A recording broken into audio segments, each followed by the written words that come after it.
নমস্কাৰ বন্ধু বান্ধৱীসকল, আজি দিনটো কি কৰিলোঁ চাওঁ ব'লকচোন।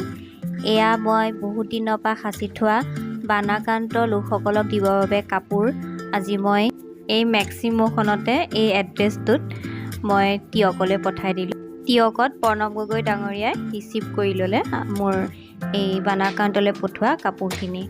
তাৰপিছতে মই আহিলোঁ মোৰ লগৰ বান্ধৱী ঝৰ্ণা আৰু তাইৰ হাজবেণ্ডে মিলি আমাৰ নতুন যি বাৰ বিল্ডিং আছে যোৰহাটৰ, তাৰ বেক চাইডে এখন নতুনকৈ কেণ্টিন আজি অ'পেনিং কৰিছে। তাৰ নিমন্ত্ৰণ মৰ্মে মই তাত আজি উপস্থিত হওঁ।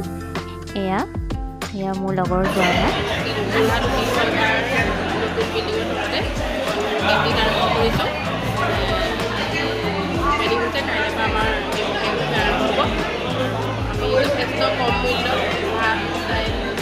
নিৰামিষ ভাত মাংস আমি ৰাইজক আমি আগবঢ়াই দিছোঁ আৰু অন্য মানুহৰ কাৰণে ইয়াত উপলব্ধ সকলো ৰাইজ আহিব আমাৰ শুভেচ্ছা জনাবলৈ এসাঁজ খাই যাব। খুব কম দামতে এসাঁজ ভাল দুপৰীয়া আহাৰ চাহ খাব পাৰিব। ইতিমধ্যে ঝৰ্ণাই ক'লেই যে তেওঁলোকৰ কেণ্টিনত কি পোৱা যাব।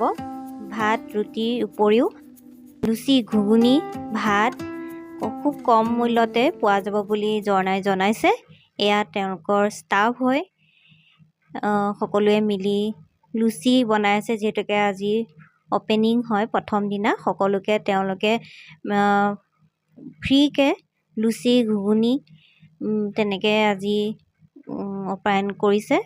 এয়া গতিকে সকলো আহিব আৰু খুব কম মূল্যত খাই যাবহি এসাঁজ সুন্দৰ নিৰামিষ ভাত।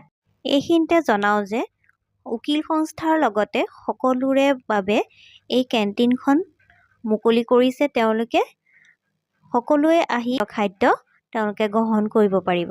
এইজন তেওঁলোকৰ কেণ্টিনৰ মুখ্য ৰান্ধনি, গতিকে সকলো আহিব বুলি আশা কৰিলোঁ। ধন্যবাদ।